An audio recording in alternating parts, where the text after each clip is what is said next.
High good morning. میں ثاقب سلیم آپ سب کی خدمت میں حاضر ہوں. مسیح یسوع میں آپ سب کو سلام پیش کرتا ہوں اور خدا ان کی شکر گزاری کرتا ہوں جو ہمارا زندہ آسمانی باپ ہے، اور اس کے کلام کے لیے شکر گزاری کرتا ہوں جو وہ ہمارے اندر اور ہمارے منہ میں رکھتا ہے، تاکہ اپنے کلام کے وسیلہ سے ہماری زندگیوں میں اپنی محبت کو اور زیادہ ظاہر کرے.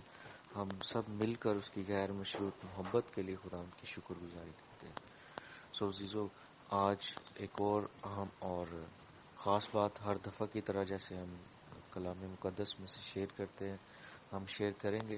اور میں آپ کو بتانا چاہ رہا ہوں کہ اس جو بات جس پر ہم غور کرنے جا رہے ہیں، اس بات پر ہمیں روزانہ بہت زیادہ غور کرنے کی ضرورت ہے، کیونکہ یہ کلام مقدس میں سے کچھ ایسی بنیادیں ہیں جن کو چھوڑ کر ہم خدا کے ساتھ نہیں چل سکتے ہیں. میں یہ نہیں کہہ رہا کہ دوسرے حکم خدا کے یا دوسری باتیں کلام کی غیر اہم ہے، لیکن کچھ ایسی ہماری زندگی میں خدا چیزیں رکھتا ہے جو باقی تمام چیزوں کی بنیاد ہوتی ہے، اور پھر اس کے اوپر خدا جو ہے وہ عمارت اٹھاتا ہے اور ہماری زندگی جو ہے، ہماری روحانی زندگی آگے بڑھتی ہے.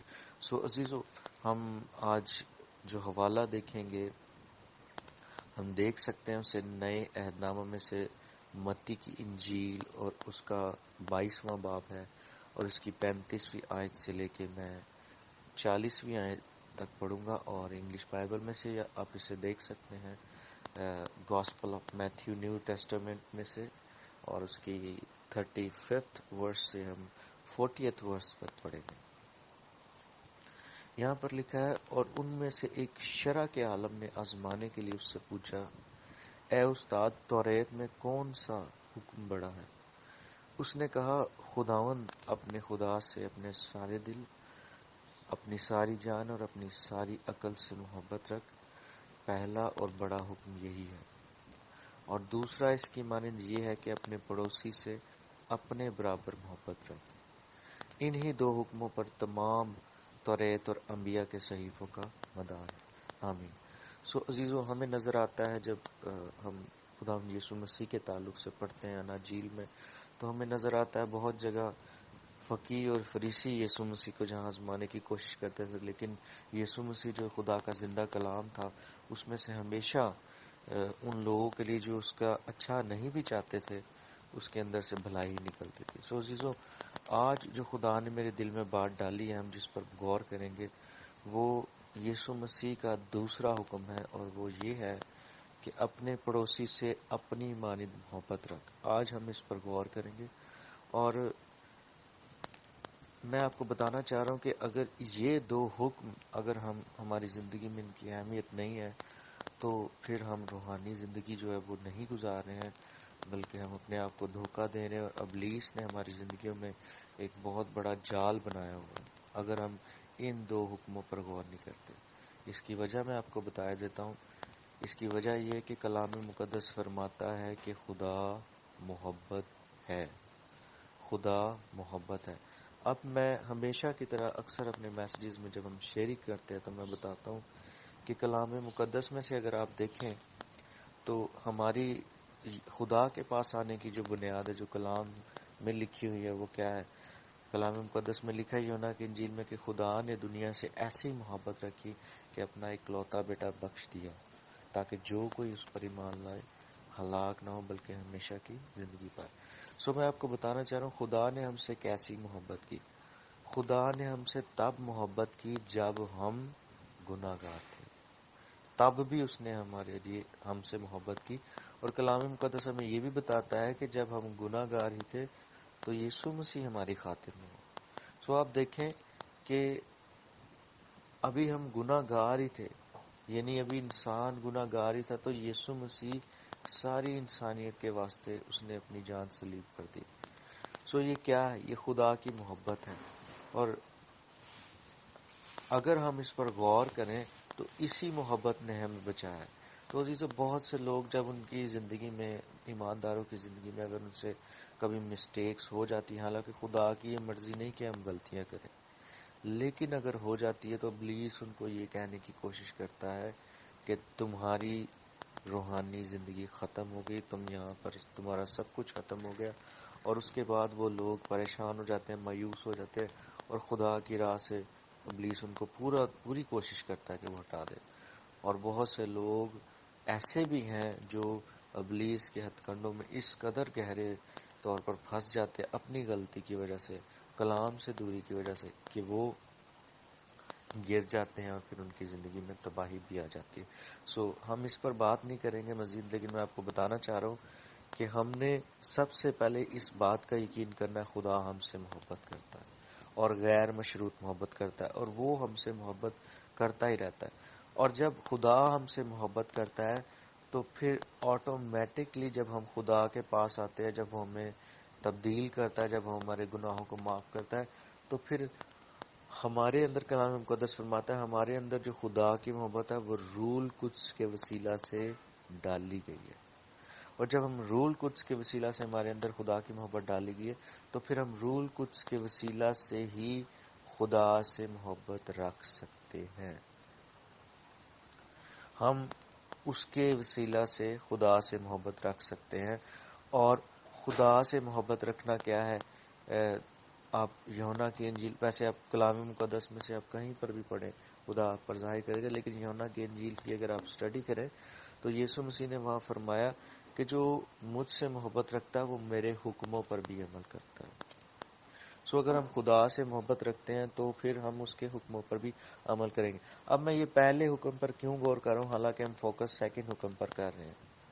پہلے حکم پر اس لیے ہم غور کر رہے ہیں، اس کے تعلق سے ہم شیئرنگ کر رہے ہیں، کیونکہ عزیزو اگر ہم خدا سے محبت نہیں رکھتے ہیں تو پھر ہم اپنے پڑوسی سے اپنی مانند محبت نہیں رکھ سکتے ہیں.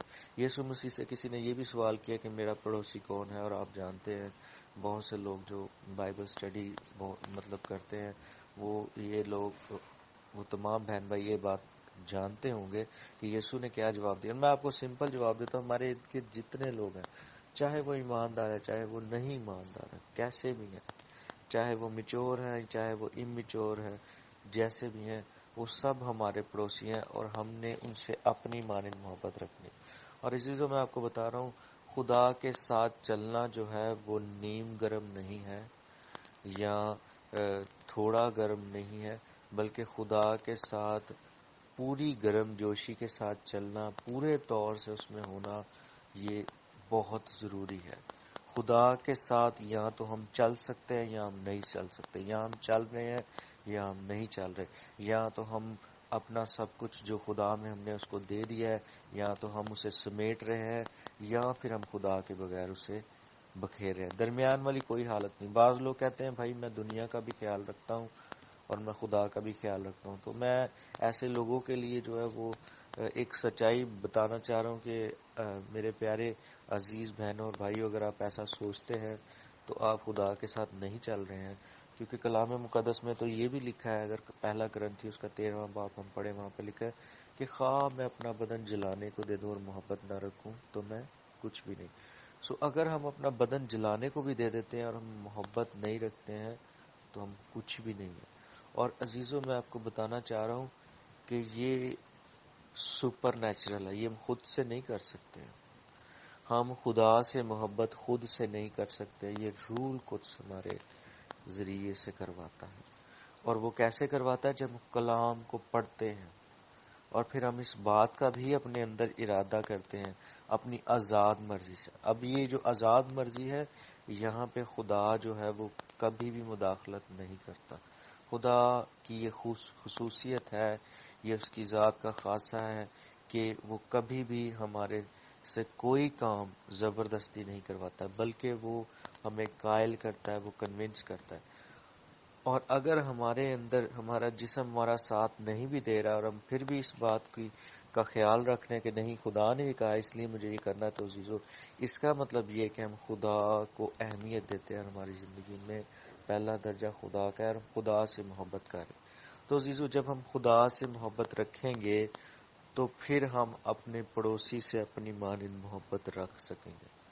بعض لوگ ایک ہی اس بات پر غور کرتے رہتے ہیں اور ابلیس ان کو یہاں پر ٹارچر کرتا رہتا ہے اور وہ کہتا ہے دیکھ تو اپنے پڑوسی سے اپنی مانند محبت نہیں رکھتا ہے، تو گنہگار ہے، تو یہ ہے، تو وہ ہے. وہ بہت الزام لگاتا ہے، کیونکہ ابلیس کے لیے کلام مقدس میں ایک ورڈ الزام لگانے والا بھی استعمال ہوا ہے. عزیزو، اگر آپ کے اندر اپنے اوپر الزامات آ رہے ہیں یا کسی بھائی یا بہن کے اوپر الزامات آ رہے ہیں تو فوراً سے اپنے آپ کو وہاں پر روکیں اور پھر اب فوراً سے کلام مقدس میں جائیں. سب سے پہلے دعا کریں، خدا باپ سے کہیں جو آپ سے بہت بے حد محبت کرتا ہے.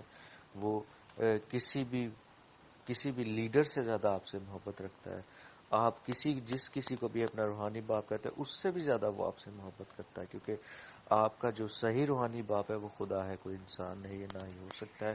کلام مقدس اس کا ثبوت ہے. خدا کے پاس جائیں اور اسے دعا کریں اور اس کی مدد مانگیں، اور اس کے بعد جیسے خدا کا کلام اور خدا کا روح آپ کو حکمت دیتا ہے، آپ اس کے کلام میں وقت گزاریں، غور کریں اور پھر عمل کرنا شروع کریں.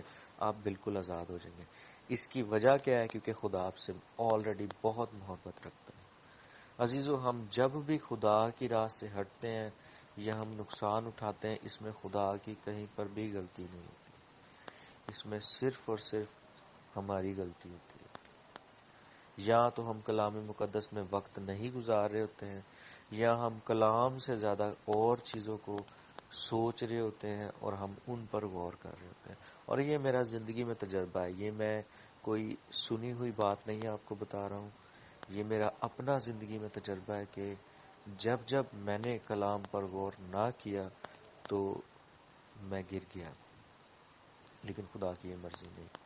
لیکن خدا کا شکر ہو کہ وہ ہمیں اٹھا کھڑا کرتا ہے اور وہ ہم سے محبت رکھتا ہے. میں آپ کو یہ تجربے سے بات بتا رہا ہوں کہ اگر آپ خدا کے کلام پر غور نہیں کریں گے تو آپ گر جائیں گے. بہت خاص موٹی موٹی چیزیں آپ کو بتانے لگا ہوں جن کے وسیلہ سے ابلیس ہمارے معاشرے میں، خاص طور پر پاکستانی کلیسیا میں، اور میں یہ بھی کہوں گا کہ ہمارے جیسے ہمارا ہمسایہ ملک ہے ہندوستان، وہاں پر بھی، کیونکہ پاکستان اور بھارت کے لوگوں کی نیچر تقریباً ایک جیسی ہے، میں ان کا بھی ذکر کروں گا. وہاں پہ بھی جو کرسچن لوگ ہیں، جو کلیسیا ہے، اور یہاں پہ بھی ان کا تقریباً ایک جیسا مائنڈ سیٹ ہے، ایک جیسا ہی جو ہے وہ ذہن ہے. اس کی وجہ یہ کہ ہماری رسومات اور ہمارا موسم اور ہماری زبان اور ہمارا کافی کچھ ملتا جلتا ہے. ایک علیحدہ بات ہے، لیکن یہ میں مثال آپ کو اس لیے دے رہا ہوں تاکہ آپ سب لوگ اس کو جان سکیں. اہم جو وجوہات ہیں جن کی وجہ سے، اور میں یہ نہیں کہوں گا صرف ان ممالک میں بلکہ پوری دنیا میں یہ چیزیں ابلیس استعمال کرتا ہے، لیکن یہاں پر یہ کافی زیادہ استعمال کرتا ہے. ہمارے یہاں پر جو رسم و رواج ہیں ان کی وجہ سے. وہ اہم چیز کیا ہے؟ لینا دینا. پاکستان اور انڈیا میں لینا دینا جو ہے وہ بہت بڑا پرابلم ہے، اور یہ ڈیمونک ہے، اور میں یہ کہوں گا کہ یہ ابلیس کا بہت بڑا ہتھیار ہے. لوگ جو کلام مقدس کو سٹڈی نہیں کرتے، جو کلام کو اہمیت نہیں دیتے ہیں، جو خدا کو اہمیت نہیں دیتے. عزیزوں، میں آپ کو بتا رہا ہوں، خدا کی اہمیت اس بات سے نہیں ظاہر ہوتی ہے کہ آپ سٹیج پر جا کے کتنا اونچا اور کتنا زیادہ خدا کے تعلق سے بول سکتے ہیں. خدا کی اہمیت ہماری زندگیوں سے اس بات سے ظاہر ہوتی ہے کہ ہم کتنا خدا کے کلام کو عمل میں لاتے ہیں اور کتنا جو ہے وہ ہماری زندگی میں خدا نظر آتا ہے. لوگ کیا کرتے ہیں؟ شادی بیاہوں پر اور مختلف جگہوں پر اور مختلف پروگرامز میں ہمارے یہاں کے لوگ ایک دوسرے کو دیتے ہیں، روپیہ پیسہ دیتے ہیں، گفٹس دیتے ہیں، اور پھر عزیزوں ان کے اندر کیلکولیٹر آن ہو جاتا ہے. اگر میں ایک مثال دے رہا ہوں کہ اگر میں نے کسی اپنے ریلیٹو کو یا جاننے والے کو کوئی چیز دی ہے تو وہ اگر وہ خدا کو اہمیت نہیں دیتا وہ شخص، یا میں اپنی مثال دیتا ہوں، اگر میں خدا کو اہمیت نہیں دیتا اور مجھے کسی نے گفٹ دیا تو میرے اندر ایک کیلکولیٹر آن ہو جائے گا. اور وہ کیلکولیٹر کیا ہوگا؟ یہ چیز کتنے کی ہے. میں سب سے پہلے گفٹ کو ایسے دیکھوں گا، یا میں اس اماؤنٹ کو دیکھوں گا، یہ پیسے کتنے دیے. اور پھر کیا ہوگا؟ جتنی دفعہ وہ شخص میرے پاس آئے گا، میرے اندر وہ تمام اماؤنٹ جو اس نے مجھے ایز اے گفٹ یا اس نے مجھے چیزوں کی صورت میں دی ہے وہ پلس ہوتی چلی جائے گی. ایک مثال ہے، اگر میرے اندر یہ فگر سیٹ ہو گیا کہ اس شخص نے مجھے جو ہے، اس بھائی یا بہن نے مجھے 5,000 تک کی مالیت تک کے میرے اوپر جو ہے وہ پیسے خرچ کیے. اب چونکہ یہ ایک دنیاوی اصول ہے اور یہ ایک، میں کہوں گا، ڈیمونک اور یہ ایک ابلیسی اصول ہے کہ پھر فوراً سے میرے ذہن میں آئے گا اب مجھے اس کو 6,000 دینا چاہیے کیونکہ اس نے مجھے 5,000 دیے. سو عزیزو یہ کہیں پر بھی خدا کے کلام کے مطابق نہیں، بہت خطرناک ہے، اور اس کی وجہ سے بہت سے جھگڑے ہوتے ہیں اور لوگ خدا کے کلام کو چھوڑ کر پیسے کی محبت میں پڑ جاتے ہیں. اور یہی پیسے کی محبت، اگر میں ایسے کرتا ہوں تو میں پیسے سے پیار کرتا ہوں، میں خدا سے پیار نہیں کرتا. اور اگر میں لوگوں کو کہتا ہوں میں خدا سے پیار کرتا ہوں تو میں آپ کو بتا رہا ہوں کہ اگر میری زندگی میں ایسے مال ہے تو پھر میں جھوٹ بولتا ہوں.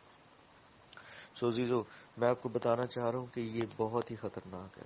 شادی بیاہوں پر لوگ دیتے ہیں اور پھر باقاعدہ لکھتے ہیں. عزیزو میں آپ کو مسیح میں یہ جو ہے وہ نصیحت کروں گا، اگر آپ یہ جو سسٹم شادی بیاہوں میں چلتا ہے، جو اتارتے ہیں اور چڑھاتے ہیں پیسے، یہ چھوڑ دیں. اگر آپ ایماندار ہیں، اگر آپ بائبل پڑھنے والے ہیں، آپ اپنے آپ کو خدا کے بیٹے اور بیٹیاں کہتے ہیں، تو یہ تمام کام چھوڑ دیں.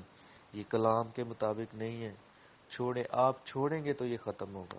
اس طرح مت کہیں ہم نے دنیا کے ساتھ بھی چلنا ہے، خدا کے ساتھ بھی چلنا ہے. بائبل مقدس فرماتی ہے جو کوئی دنیا کے ساتھ دوستی رکھتا ہے وہ خدا کے ساتھ دشمنی کرتا ہے. سو دھوکے میں مت آئیے، ابلیس کے دھوکے ہیں. سو یہاں تو ہم خدا کے ساتھ چلتے ہیں یا ہم نہیں چلتے. سو اگر ہم اپنی مرضی سے چل رہے ہیں جو ہمیں اچھا لگتا ہے تو پھر ہم خدا کو نہیں مانتے ہیں. یہ کلام مقدس فرماتا ہے، میں نہیں کہتا ہوں. سو عزیزو ان تمام چیزوں کو چھوڑے. اور پھر معاف کیجیے گا، دوسری اہم اور خاص بات آپ کو بتا رہا ہوں جس کی وجہ سے لوگ گرتے ہیں، وہ ہے چغل خوری، فوراً سے ججمنٹ کرنا. اور یہ پوری دنیا میں ہوتا ہے. پوری دنیا میں ایماندار جو ہے وہ ایک دوسرے کے تعلق سے جو ہے وہ چغل خوری بھی کرتے ہیں، اور جب وہ ایسے کرتے ہیں تو پھر وہ گناہ میں گر جاتے ہیں. عزیزو میں آپ کو بتا رہا ہوں، جب بھی ہم غلطی کرتے ہیں تو اس سے کسی کو کوئی فرق نہیں پڑتا. اگر آپ کسی کی چغلیاں کر رہے ہیں تو اس کو کوئی فرق نہیں پڑ رہا، لیکن آپ اپنے دل کو گندا کر رہے ہیں، آپ اپنے دل کو خراب کر رہے ہیں، کیونکہ خدا نے ہمیں منع کیا. بائبل مقدس میں لکھا ہے عیب جوئی نہ کرو، تمہاری بھی عیب جوئی نہ کی جائے. جب ہم کسی کے تعلق سے چغلیاں کر رہے ہوتے ہیں، ہم چغلی کھا رہے ہوتے ہیں، تو تب ہم یہ ثابت کر رہے ہوتے ہیں کہ میں اس سے برتر ہوں، میں اس سے عام ہوں، یا جس شخص کے تعلق سے میں بات کر رہا ہوں میں اس سے زیادہ اچھا ہوں. سو عزیزو ایک بات میں آپ کو بتانا چاہ رہا ہوں، انسانوں میں سے سوائے خدا یسوع مسیح کے، بائبل مقدس فرماتی ہے کوئی اچھا نہیں، ایک بھی نہیں. سبھی ایک طریقہ کار سے بچائے گئے. ہم سب کو خدا کی ضرورت ہے. آج ہم میں سے کوئی بھی جو اپنے آپ کو سمجھتا ہے کہ وہ بہت روحانی ہے، اگر وہ خدا کے طریقہ کار کو چھوڑ دے تو وہ گر جائے گا. سو عزیزو ہم بات کر رہے تھے کہ ہم نے اپنے پڑوسی سے اپنی مانند محبت رکھنی. سو جو بائبل مقدس میں یسوع مسیح فرماتے ہیں کہ جو کچھ تم چاہتے ہو کہ لوگ تمہارے ساتھ کریں تم بھی ان کے ساتھ وہ کرو. سو عزیزو اگر آپ چاہتے ہیں کہ لوگ آپ سے محبت رکھیں تو آپ بھی رکھیں ان سے. یسوع مسیح نے سب کچھ آسان کر دیا، ہمیں کمپلیٹ اچھی زندگی خدا میں جینے کا ایک طریقہ کار بتایا ہے. سو لوگ جج کرتے ہیں، لیکن جج جب ان کو کوئی بات کی جاتی ہے تو وہ فوراً سے جو ہے وہ جھگڑا اور بہت سی چیزوں میں جو ہے وہ پڑ جاتے ہیں. اور ایون میں آپ کو یہ بھی بتاؤں گا کہ ایسے لوگ جو بہت زیادہ جج کرتے ہیں لوگوں کو، اگر کوئی ان کا بھائی یا بہن ان کے صحیح آ کر ان کی نصیحت ان کو کرتا ہے، کیونکہ کلام مقدس میں لکھا ہمیں ایک دوسرے کو نصیحت کرنا ہے، ہمیں ایک دوسرے کو بتانا ہے. اس کا مطلب یہ نہیں کہ کوئی اپنے آپ کو بہت بڑا سمجھتا. اگر میں آپ کے ساتھ شیئرنگ کر رہا ہوں تو یہ خدا آپ سے محبت کرتا ہے، تو میں آپ سے شیئرنگ کر رہا ہوں کیونکہ یہ خدا کی مرضی ہے. اور اگر کوئی بھائی یا بہن آپ کو اچھے طریقے سے بھی آگے بتاتا ہے، تو اگر آپ ہر وقت جج کرتے رہتے ہیں لوگوں کو، آپ چغل خوری کا شکار ہے، چگلی کھاتے رہتے ہیں. چونکہ آپ کا دل خدا کے ساتھ صحیح نہیں ہے، اس لیے چونکہ آپ خود یہ کرتے ہیں اس لیے آپ دوسرے کو بھی یہ سمجھیں گے، اور آپ کا جھگڑا ایک ایماندار کے ساتھ بھی ہو سکتا ہے جو خدا کے ساتھ صحیح طور پر چلتا ہے، جس کے ذریعے سے خدا آپ سے بولنا چاہتا ہے. عزیزو یہ مت کسی کو کہیں کہ میں تو خدا کو جانتا ہوں جانتی ہوں، مجھے مت یہ بات کہو. عزیزو اگر آپ یہ بات کہہ رہے تو آپ خدا کو نہیں جانتے، کیونکہ خدا تو محبت ہے. اور بائبل مقدس میں لکھا ہے محبت کی سب سے بڑی خوبی یہ کہ محبت سب کچھ سہ لیتی ہے. سو عزیزو ہم اپنے پڑوسی سے اپنی مانند تبھی محبت رکھ سکتے ہیں جب ہم خدا سے محبت رکھتے ہیں. اور خدا سے ہم کب محبت رکھتے ہیں؟ جب ہم اس کے حکم پر عمل کرتے ہیں. اسی طرح سے ہم خدا سے محبت رکھتے ہیں. یہ خدا کی محبت ہے. دنیاوی محبت جو ہے یہ سب جھوٹ ہے، یہ ابلیس کا دھوکہ ہے کہ جو دنیاوی محبت یہ کہتی ہے تو محبت دے گا تو میں دوں گا، نہیں دے گا تو میں تجھے نفرت دوں گا، اگر نفرت دے گا تو میں تجھ سے بھی زیادہ تجھے نفرت. یہ خدا کی محبت نہیں، نہ یہ خدا کا طریقہ کار ہے. سو عزیزو، آئے ہم، اگر میں اس بات پر ایمان رکھتا ہوں کہ خدا نے ہم سب جو سن رہے ہیں، اور اگر آپ کے اندر یہ کنوکشن آ رہی ہے، آپ کے اندر یہ قائلیت آ رہی ہے کہ آپ اس گناہ میں رہے ہیں، تو اس میں شرمانے کی ضرورت نہیں ہے. ہم میں سے کوئی پرفیکٹ نہیں، یسوع مسیح پرفیکٹ ہے اور وہ ہمیں کاملیت کی طرف لے کر جا رہا ہے. تو آئے ہم سب مل کر خدا کے حضور اقرار کریں، اور اس کے بعد ہم خدا کی معافی کو لیں، اور خدا کی معافی کو لے کر ہم خدا میں آگے بڑھنا شروع کریں. کیونکہ عزیزو، اگر ہم ان چیزوں کو اپنے ساتھ ہولڈ رکھیں گے، سنبھالے رہیں گے، تو پھر ہم اپنی انا میں چل رہے ہیں، خدا کے ساتھ نہیں چل رہے. یسوع مسیح نے ہمیں اپنی انا سے انکار کرنے کے لیے کہا ہے، اپنی خودی سے انکار کرنے کے لیے کہا. اس نے کہا اپنی صلیب اٹھا اور میرے پیچھے ہو جا. اور جو کوئی اس طرح نہیں کر سکتا وہ خدا کے ساتھ نہیں چل سکتا. سو عزیزو، آئے ہم اپنے آپ کو دھوکہ نہ دیں، ہم اقرار کریں، خدا کے ضرور اس کی مدد کو مانگیں اور خداوند میں آگے بڑھنا شروع کریں. سو خداوند آج کے کلام کے وسیلہ سے ہمیں کثرت سے. Thank you. God bless you. Bye.